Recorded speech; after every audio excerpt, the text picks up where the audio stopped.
मुरलीधर मोहोळ आहेत, त्यांनी लगेच पुण्यातली परिस्थिती पाहून दिल्लीहून थेट पुणे गाठले।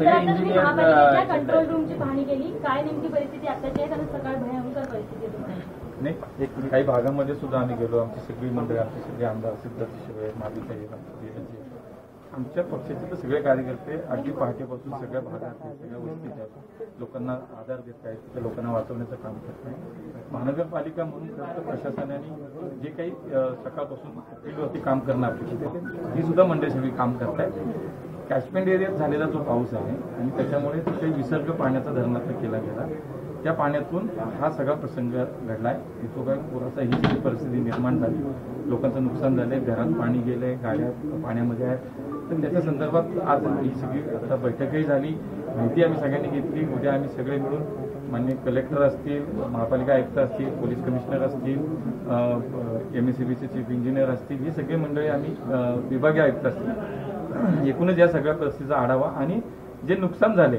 सगळ्या आमच्या या सगळ्या भागातल्या नागरिकांचं, त्या नुकसानाच्या संदर्भात पंचनामे आणि पुढची कारवाई काय असणार याच्यावरती आम्ही बसणार। सर, आपण बघितलं तर अनेक नाही, दरवर्षी होत नाही, मी करेक्ट करतो तुम्हाला, दरवर्षी असं होत नाही।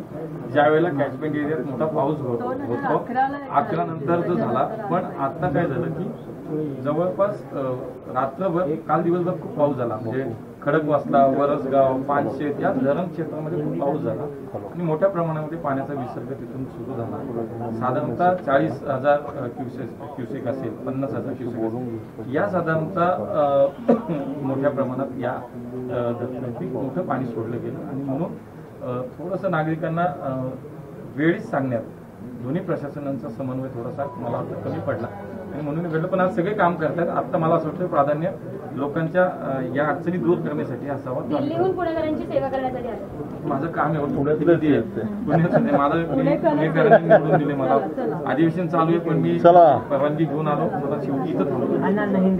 अरे नाही, ABP माझा, उघडा डोळे बघा नीट।